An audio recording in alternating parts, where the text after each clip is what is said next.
좋아질 줄 알고 한 번에 쫙 당겼는데 2분기 실적이 점차 가까워오면 자신이 좀 없을 수는 있다는 거죠. 그러나 오히려 이번에 좀 빠지면 기회인 게 수출입 동향에서 볼 수 있듯이 계속해서 전체 총량의 매출과 이익 규모는 커지고 있는 과정이거든요. D램의 수량도 늘어나고 가격도 올라가고 낸드도 수량과 가격이 모두 올라가고 있기 때문에 그렇다면 이제 당연히 슬슬 가동률을 올릴 수 있다. 하나 꼭 기억하셔야 될 게 뭐냐면 반도체에서 곽상준 신한투자증권 광화문 금융센터 부장님과 함께하겠습니다. 어서 오세요. 네, 안녕하세요. 반갑습니다. 반갑습니다. 네. 네. 뭐 주제가 주제인 만큼 부장님이 오신 게 굉장히 자연스럽다. 아, 네. 네. 아니 일부에서도 저희 엔비디아 이야기 뭐 하긴 했습니다만 국내 반도체주의 영향은 어느 정도가 될까? 네. 이사님께도 앞서 여쭤봤는데요. 부장님께도 이건 공통적으로 네. 좀 여쭤봐야 할 것 같아요. 확실하게 오늘 어제 증명이 됐죠. 삼성전자는 AI 주식이 아니다. 네. 그러니까 엔비디아가 그렇게 빠지고 미국에서 AI 관련주들 빠지는데 그냥 혼자 오르고 있지 이게 않습니까? 참 웃긴 것 같기도 하면서 슬픈 것 또 같기도 오늘은 하면서. 또 SK하이닉스가 오르더라고요. 네. 삼성이 네. 더 많이 장 아. 초반에 빠지더니만. 뭐 그거는 뭐 자연스러운 건데 제가 지난 목요일 날 엔비디아가 막 160달러를 장중에 찍고 이래서 계산을 해보니까는 45배 정도가 나오더라고요. 근데 이제 매출액 분기별 증가율이 한때는 80%가 넘었던 게 가장 최근 분기에는 18%까지 떨어져요. 이건 뭐 자연스러운 현상 아니겠습니까? 옛날에 그 테슬라도 인도량이 막 86%까지 증가하다가 막 뚝뚝뚝 떨어지잖아요. QOQ 얘기하시는 거죠? 네네. QOQ, 그러니까 YOY가 아니라. 네. 어마무시한 성장이에요. 그러니까 연도로 따지면 몇 배씩 성장을 한 건데 이렇게 급하게 성장하는 기업들은 분기별로 분석을 좀 해줘야 되거든요. 근데 이제 뭐 80%, 그 다음에 뭐 38%, 20 몇 프로, 그다가 18%까지 떨어진 거예요. 그러면 다음에 어떻게 될 거냐? 볼륨이 커졌기 때문에 아마 더 떨어지겠죠. 그런데 이제 45배를 간 거예요. 예전에 이제 폭발적으로 그 실적이 올라올 때 40 몇 배는 비싸지 않아요. 왜냐하면 1년 정도 지나면 그 주가 그대로 있으면 뭐 예를 들어 45배가 내년에는 30대 30 몇 배 이런 식으로 떨어질 테니까 그럼 문제가 없거든요. 근데 목요일날 보니까 45배. 이건 조금 비싼 것 같은데 과한 것 같습니다. 라는 얘기를 드렸어요. 근데 오늘 아침에 저는 무슨 얘기를 했냐면 적정가가 되었습니다.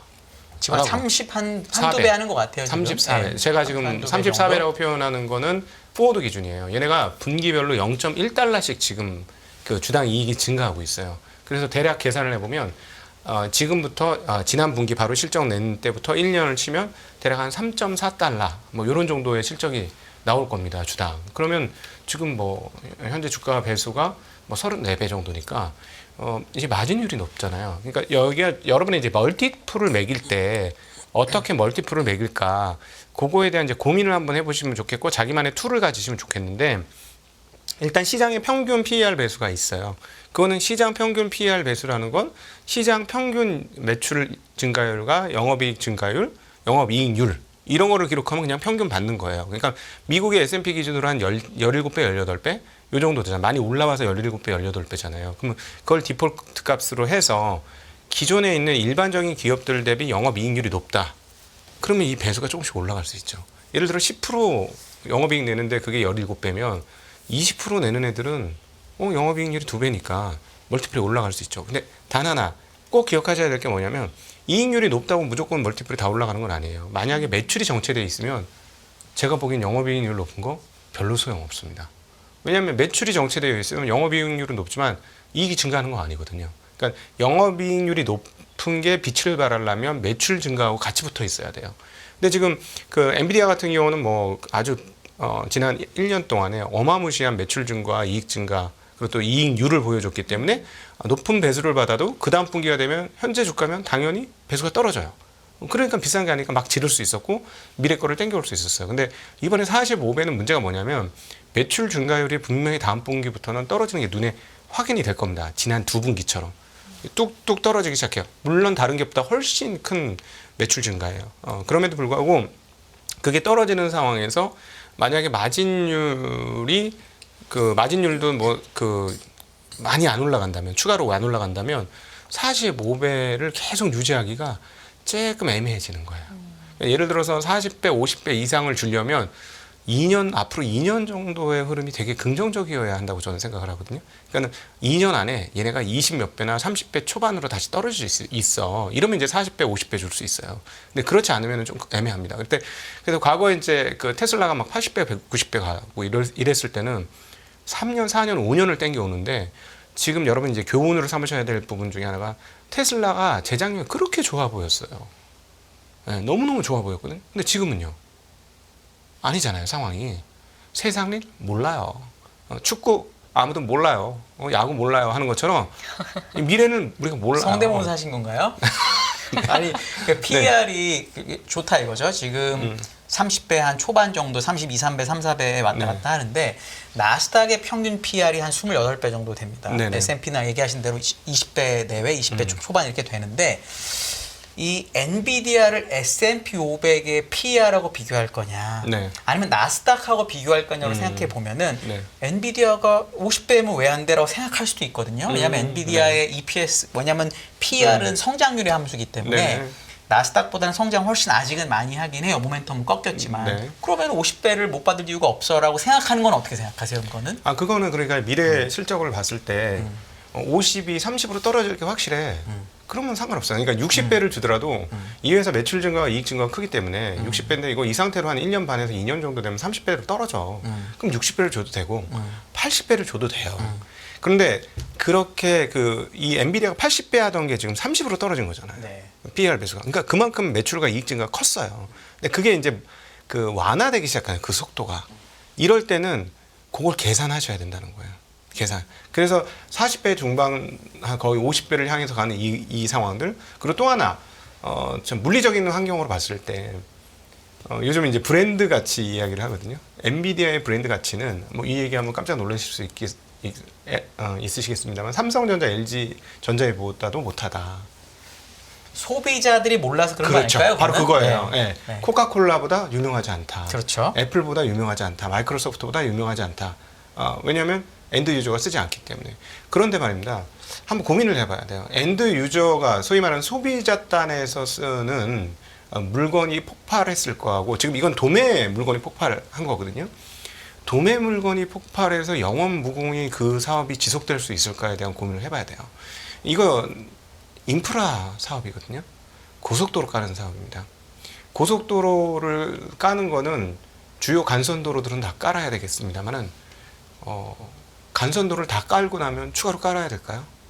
우리 집 앞에 고속도로가 필요한가요? 그럼 그런 질문을 던져봤을 때 아니라고 생각하시는 건가요? 인프라 기업이니까 네. 인프라 깔고 나면 그다음부터 성장률은 떨어질 수밖에 없어요. 그걸 알고 있기 때문에 엔비디아가 자꾸 다른 걸 하는 거예요. 뭐 바이오를 한다던가 이런 거. 그러니까 소비자 단에 가고 싶은 거예요. 네. 그런데 저 정말 의문이었던 게 뭐냐면 마이크로소프트하고 애플만큼 고객 지향형인 회사는 사실 거의 없습니다. 구글과 메타가 애플 앞에서 깨갱하잖아요. 조금 못 쓰잖아요. 정책을 어떻게 바꾸냐에 따라서. 그러니까 이 강력한 파워를 가진 회사인데 이 회사들보다 시가총액이 올라갔어요. 사실 이거 나중에 생각해보면 되게 불가사의한 일이었을 거다라는 얘기를 하게 될 것 같아요. 그래서 확실히 많은 사람들이 흥분을 했었고 그 부분들이 근데 딱 3일 만에 조정이 다 됐어요. 그래서 제가 판단할 때 30배 중반 그리고 그 언더 정도 수준은 절대 비싼 가격은 아니다. 그리고 매출과 이익 증가가 없는 회사가 아니니 이 정도 상태면 한 1년 후에는 20배 가는 거예요. 현재 주가가 유지될 경우는 20배 때. 그럼 앞서 말씀하신 대로 S&P 평균 대비 또 나스닥 평균 대비 그렇게 많이 안 비싸다. 이런 얘기가 다시 나오게 되겠죠. 그래서 제가 보기에는 그 엔비디아의 이 흐름들이 충분히 조정을 받았기 때문에 한국에서 더 이상 조정할 게 없었어요. 그래서 오늘 하이닉스가 반등했다. 네, 왜냐하면 오늘 저녁에 이것도 이렇게 그 미국 시장이 공매도도 있고, 그 다음에 공매도 세력도 있고, 그 다음에 뭐 예를 들자면 뭐죠? 롱을 쳤다가 빨리 끊어야 되는 사람들도 있으니까 손실이 커졌으니까. 아주 자유롭죠. 네네. 모든 게. 그러니까 항상 굉장히 빠르게 움직이는 거예요. 그러니까 여기까지 안 움직였어도 되는 거죠. 110달러대 초반 여기까지 이건 너무한데? 그러니까 이거는 또 바로 회복할 가능성이 있어요. 제가 보니까. 그러니까 저는 그래서 오늘 아침에 그렇게 생각을 했는데 한국 반도체주들이 오전에는 떨어지겠지만 오후에 올라오면 엔비디아의 조정이 끝났다라고 보시면 됩니다. 라고 얘기를 드렸는데 하이닉스가 여실히 그 모습을 보여줬습니다. 삼성전자는 아니에요. 같은 계통이 아니에요. 같은 계통이 될 가능성 없을까요? 그 질문이 너무 좀 중요한데 오늘 같은 날 사실 제발 됐으면 좋겠습니다. 조금 장 초반에 하이닉스가 많이 빠지고 전자가 올라서 뭐랄까 계통으로 치나 싶을 수도 있는데 네. 결국은 SK 하이닉스의 상승률이 더 컸단 말이죠. 네. 그럼 결국은 이거는 그럼에도 왜냐하면 오늘 기관이 SK 하이닉스를 사주고 네. 외국인은 하이닉스를 팔고 전자를 샀거든요. 네네. 어제도 그랬습니다. 이거를 어떻게 해석하는 게 좋을지, 그러니까 AI의 그러니까 바운더리에 전자를 넣어줄 수 없을지 이런 거에 대해서 어떻게 생각하세요? 자, 6월 20일까지의 그 수출 데이터를 보면은 반도체가 50% 전년 동기 대비 증가해요. 그리고 이제 압도적으로 수출 항목 중에서 가장 높은 항목을 반도체가 보여주고 있어요. 그렇죠. 이건 무엇일까? HBM 때문일까? 아니에요. 이게 전반적으로 이렇게 커지는 건 뭐냐면 물량의 힘입니다. 자, 삼성은 압도적으로 어떤 힘이 있냐? 물량의 힘이 있어요. 그건 누구도 못 따라와요. 이 엄청난 파괴력. 그래서 사실은 하이닉스나 그러니까 젠슨 왕이 자꾸 이재용 회장 불러서 스시집 가서 만나고 했던 이유가 과연 뭘까요? 지금 와서 복귀를 해보면 이재용 회장한테 드래곤 플리즈 김미 메모리 이랬을 거예요. HBM 플리즈 이랬을 것 같아요. 우리 너무 급해. 제발 HBM 좀 줘. 이랬을 것 같아요. 제가 보기에는. 그러니까 그 삼성이 진입하는 순간 HBM 단가를 상당히 낮출 수 있는 그 가능성이 열린다. 그러니까 왜냐하면 삼성이 테스트를 통과해서 본격적으로 물량을 납품하기 시작하면 다른 회사에 비해 훨씬 많은 물량을 납품할 가능성이 있기 때문에 그렇습니다. 근데 지금은 그건 아니에요. 그것 때문에 움직인 거 아니고 그냥 물량의 삼성을 외국인들이 보고 있는 거예요. 왜냐하면 근데, 반도체 전반적인 가격이 올라오니까. 궁금한 게 그럼 올해 이렇게 컨센서스를 보면 SK 하이닉스의 영업이익하고 삼성전자 반도체 부분의 영업이익이 비슷해요. 한 20조 언저리. 네. 그 내년에 SK 하이닉스의 영업이익이 20조 후반 정도. 전자도 그러니까 비슷해요. 그럼 결국 반도체 부분만 놓고 보면은 영업이익이 비슷한 거잖아요. 이익률이 틀리죠. 어쨌든 그런데 매출이 더 많으니까. 네. 그러면은 투자자들이 보기에는 현재로서는 HBM에서 삼성전자가 돈을 못 번다고 내년까지 치는 거잖아요. 왜냐하면 매출이 훨씬 근데 이익이 비슷하니까. 네. 이러면 지금 주가에는 HBM이 전혀 반영이 안 된 거라고 보면 네. 사실 오늘 같은 날 SK하이닉스가 반등하면 전자가 또 빠졌어야 될 것 같은데도 그렇진 않았단 말이죠. 제가 계속 그런 것. 근데 이제 그게 꼭 레가시 때문만이라고 하기에는 약간 움직임이 특이했어서 네. 요거를 조금 더 자세히 그러니까 지금 레가시 좋다는 건 다 아니까 그것도 반영됐다고 볼 수 있거든요. 점점 좋아지고 있는 거죠. 네. 그러니까 옛날에 이익 체력이 회복이 되는 거예요. 그럼 옛날 가격이 회복돼야 되는 거고 HBM에 대한 게 확정이 되면 멀티플이 조금 달라질 겁니다. 네. 그러니까 예를 들어서 뭐 삼성전자 12배, 이익에 12배 주는 게 15배 줄 수 있고 이렇게 되는 거죠. 워낙 덩어리가 크기 때문에 멀티플을 왕창 올리기는 어려울 것 같고요. 그럼에도 불구하고 분명히 올리는 효과가 있을 겁니다. 그러니까 하이닉스는 그걸 누리고 있는 거고 지금 예, 삼성전자는 그걸 못 누리고 있는 거고. 근데 이제 되게 그 지금 걱정되고 있는 부분은 빨리 좀 잘 돼야 한국이 잘 되는 거니까 빨리 HBM도 납품하고 물론 뭐 그럼 하이닉스한테 약간 미안한 얘기긴 합니다만 그래도 하이닉스 25년까지는 확보했고 26년도도 서서히 보이기 시작하는 시점이니까 그래서 삼성전자 잘 되기를 원하는데 지금 걱정 중에 하나가 이거예요. 이거 소재가 문제 아니야? 이게 지금 저희들의 걱정이에요. 그러니까 소재 이게 들어가는 필름 소재 말씀하시나요? 아니요. 그게 아니고 그러면? 원료, 즉 디램. 디램이 디램 문제예요. 자체가 쌓는 예. 디램 자체가 예, 디램이 문제가 아니야. 왜냐면은 이거는 뭐 이제 업계에 있는 사람들은 다 얘기를 하는 겁니다만 이미 그 좀 이해하기 쉽도록 원비 공정이라는 걸 지금 하이닉스에서 하고 있는데 그 12나노 공정이에요. 근데 원 A 공정은 14나노 공정이에요. 지금 삼성전자가 계속해서 그 미세 공정으로 들어갈 때 디램 쪽에 미세 공정으로 들어갈 때 계속적으로 어려움을 겪고 있다는 걸 기술자들은 다 알고 있는 사실이고 그 제일 걱정하고 있는 게 뭐냐면 제작 형식에 의해서 지금 HBM이 납품이 안 된다 이러면 제작 형식으로 바꾸면 된다. 그게 이제 지난번 제가 한 달 전쯤에 드렸던 말씀이에요. 한국의 모 장비 만드는 회사하고 거래를 터가지고 그 장비를 가지고 HBM을 만들면 되는 거 아니겠느냐 했는데 지금 걱정은 뭐냐면 만약에 그걸 장비를 썼는데도 퀄 테스트를 통과를 못하면 어떻게 될 것이냐.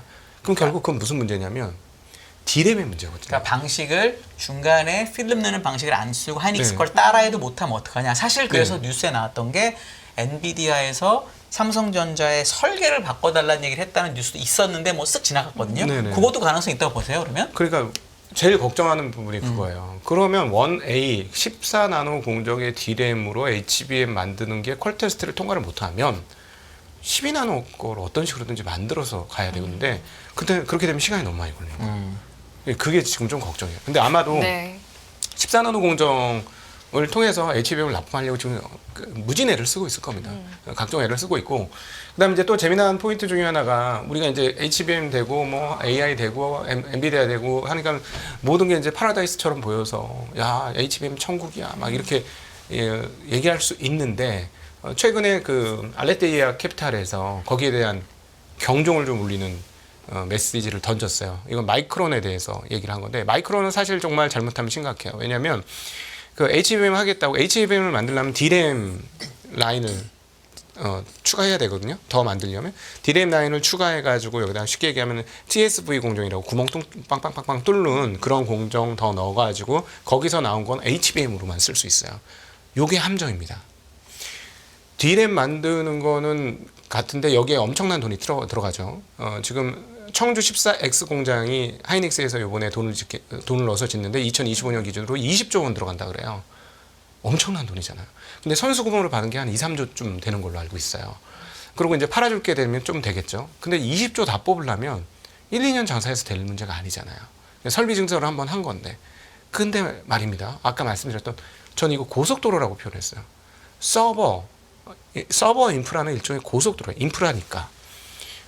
근데 갑자기 어느 순간부터 주문 발주량이 좀 줄어든다. 근데 이게 핵심 문제가 뭐냐면 HBM은 D램하고 다르게 만들어 놓으면 누구에게나 답할 수 있느냐? 아니라는 거예요. D램은 만들어 놓으면 누구에게나 답할 수 있어요. 갖고 가시든가 말든가 알아서 하세요. 이렇게 하면 되는데 HBM은 우리가 생각하는 스펙하고 안 맞는데요. 스펙이 너무 과하거나 덜하거나 이렇게 될 수 있는 거죠. 네. 그러니까 지금 말씀하시는 부분들이 이제 알아야 되는 사안이긴 한 것 같습니다. 이제 이런 네. 퀄 테스트를 통과하기 위해서 어떤 과정들이 있고 거기에 대해서 우리가 판단을 하려면 그리고 이게 되겠구나라는 판단을 하면 진행 과정이 어떻게 되고 뭐가 중요한지를 알아야 하니까요. 네. 그럼에도 불구하고 이제 인포맥스를 항상 찾아주시는 인포맥스 라이브를 찾아주시는 시청자분들께서 아마 이제 부장님이 자주 나오셔서 말씀해 주시니까 핵심적인 내용은 알고 있을 것 같아요. 그러면 오늘 이 시점에 궁금한 건 아까 이제 잠시 말씀을 해주셨습니다만 엔비디아는 이렇게 뭐 하루가 다르게 지금 4일 연속 이렇게 떨어지고 있는데 우리 반도체 시장 아까 뭐 삼성전자 그리고 SK하이닉스로 대변되는 가장 이제 대표적이니까 저희가 언급은 했습니다만 그 밖에도 다른 반도체 소부장이 있을 거고 다른 엔비디아 밸류 체인이 있을 건데 이런 친구들은 괜찮냐? 네. 괜찮은 겁니까? 지금 최근에 엄청나게 떨어졌죠. 소부장 기업들이 시세 상반기 조금 주다가 지금 거의 다 떨어지고 뭐 많이 시세를 많이 내놨는데 이 부분은 지금 반도체 일단 여기도 또 구분이 됩니다. AI 쪽으로 포함이 되는 애들은 예. 떨어졌어도 높은 데에서 떨어져서 뭐 연초 대비 상당히 상승을 한 상황이고 소위 말하는 아까 말씀하셨던 그냥 일반 공정에 쓰이는 레거시 쪽은 굉장히 많이 빠져 있거든요. 근데 저는 그쪽에서 이제 시그널로 보는 기업들이 PCB를 만드는 업체들이야. 여기서 만드는 이제 D램에 붙이는 PC 만드는 업체들이 있어요. 그러니까는 이쪽 D램 생태계에서 좀 끝단에 영향을 받는 기업들인데 네. 이 기업들은 제가 보기에는 2분기에도 매출과 이익이 안 좋을 거예요. 심지어 적자 나오는 기업들이 있을 거예요. 예. 그러니까 이 기업들은 조금 나중에 좋아진다는 거예요. 그러니까 좋아질 줄 알고 한 번에 쫙 땡겼는데 이제 2분기 실적이 점차 가까워오면 사실 가동률에 결정되는 거거든요. 이들의 실적은. 근데 그게 자신이 좀 없을 수는 있다는 거죠. 그러나 오히려 이번에 좀 빠지면 기회인 게 수출입 동향에서 볼 수 있듯이 계속해서 전체 총량의 매출과 이익 규모는 커지고 있는 과정이거든요. 그럼 당연히 전공정의 가동률도 올라갈 것이다. 네. 그리고 그것이 보여주는 게 D램의 수량도 늘어나고 가격도 올라가고 낸드도 수량과 가격이 모두 올라가고 있기 때문에 그렇다면 이제 당연히 슬슬 가동률을 올릴 수 있다라는 것이죠. 근데 이제 하나 꼭 기억하셔야 될 게 뭐냐면 반도체는 수요자 게임이 절대 아니라는 점입니다. 공급자 시장이라는 거예요. 아무리 잘 나가고 그렇다고 해도 이익이 좋다고 해도 공급자가 라인을 풀 가동을 했다. 이러면 그 물량을 소화를 다 못할 수도 있어요. 예. 그 아주 쉽게 말씀드리면 웨이퍼 한 장에 그 미세 공정을 한 번 할 때마다 그 나오는 칩의 개수가 엄청나게 크게 증가합니다. 면적을 조금 줄이면 그 조금 줄인 면적의 개수가 더 나오는 거예요. 예를 들어 옛날에는 한 판에 하나 나왔다. 그럼 이렇게 십자로 쪼개면 4개 나오잖아요. 그 십자로 쪼갠 걸 몇 번 쪼개면 수십 개가 나오잖아요. 그걸 또 몇 번 더 쪼개 보세요. 수백 개가 나오잖아요. 그렇겠죠. 예, 그런 구조잖아요. 그렇기 때문에 이 그 반도체는 공급이 마음 먹고 공급하기 시작하면 엄청난 물량이 쏟아져서 수요가 아무리 탄탄한다고 할지라도 가격은 떨어질 수 있어요. 네. 공급자의 상황에 따른 네. 산업군으로 분석을 하는 게 정확하다. 그렇죠. 네, 그렇습니다. 그리고 아직까지 뭐 풀캐퍼냐, 지금 풀로 다 돌리고 있느냐 공장을 그거 잘 모르겠어요. 예, 그래서 지금 가격이 올라오는 걸 보면서 가동률 조정을 조금씩 하겠죠. 그러면은 그러니까 이익과 매출을 증가하는 거는 오케이인데 이게 이거 마냥 이제 쇼티지니까 마냥 올라갈 수 있어 이렇게까지는 생각하시면 나중에 뒤통수 맞을 수 있어요. 그래서 1년이나 선행해서 주가가 빠지는 거예요. 얘가. 그러니까 지금도 걱정이 되는 게 21년도에 지수 고점 그 주가 고점 찍었잖아요. 21년도 초반에 반도체가. 근데 실적 피크 22년도에 나왔거든요. 네. 진짜 말도 안 되는 거였어요. 근데 그 공급량 증가를 봤기 때문이고 요번에는 그때하고는 좀 다른 게 너무 뒤인 거예요. 이 반도체 업체들이. 근데 공급량 증가를 그때처럼 세게 밀지는 않고 있습니다. 그때 분위기가 어땠냐면 생산 라인에 있는 그 테크니션들이 야, 씨, 빨리 만들어줘. 빨리 그 재정 집행해. 공장 지어야 돼. 지금 얼마나 잘 나가는데 없어서 못 팔아. 이렇게 해서 재정 집행을 했더니 돌아온 건 공급 과잉이었어요. 그래서 요번에는 그때만 그렇게 공격적으로 안 하고 있어요. 이번에 청주 공장도 고민을 굉장히 많이 하다가 증설 결정을 한 거거든요. 그러니까 그 22년도에 우리가 맛보았던 공급 증가 물량만큼은 아닐 것으로 추정은 한다. 그 정도까지는. 네. 네, 이제 엔비디아 밸류체인이라고 우리 승희 씨가 질문하긴 했지만 사실 우리나라의 밸류체인은 그냥 삼성전자, SK하이닉스 밸류체인이라고 봐야겠죠. 왜냐면 그렇죠. 엔비디아를 직접 하진 않으니까. 그러면 보통 밸류체인을 얘기할 때 소재랑 이제 장비가 있잖아요. 네. 소장인데 말씀하신 것처럼 캐파를 늘리는 게 아니라 그냥 가동률만 늘리는 거면 네. 소재가 먼저 좋아지고 그 다음에 장비가 좋아져 정상이잖아요. 네. 이거에 대해서는 어떻게 생각하세요? 그렇게 보신 분들도 많은데 지금. 앞서 말씀드렸습니다만 청주 공장 20조 투자하기로 했지 않습니까? 그 20조 투자의 상당 부분 장비값이에요. 지금 장비 투자를 결정하고 나서 하는 거는 사실 아직 먼 얘기거든요. 이쪽가 저는 제가 보기엔 아주 멀었다. 왜냐면 이제 너무 큰 돈이어서 차라리 투자를 뭐 2, 3조만 하면 금방 돌아갈 텐데. 왜냐하면 공사 금방 하거든요. 근데 그렇지 않으니까 이게 더 오히려 멀어 보일 수도 있다라고 보면 그거에 대해서는 어떻게 해야 되냐. 그럼 장비가 더 좋다고 보세요? 20조가 있어서? 장비 업체 이번에는 공급을 좀 늘리는 부분이 공장 짓기로 해서 나온 거니까 장비 물량 일부 분명히 돌아갈 것 같고요. 그다음에 이제 소재는 무조건 레거시의 총 생산량하고 비례한다고 봐야 되니까 요거는 올해 하반기까지 시간이 갈수록 점점 좋아질 것 같습니다. 소재가 먼저 좋아지고 장비 나중이라는 거 동의하세요? 잘 모르겠습니다. 그건 모르겠다. 네네. 안녕하세요. 이승입니다. 더 많은 영상을 보고 싶으신 분들은 화면 오른쪽에 있는 구독 버튼을 눌러주시기 바랍니다. 그리고 영상을 보시면서 좋아요는 필수인 거 아시죠? 항상 인포맥스 라이브를 사랑해주셔서 감사합니다.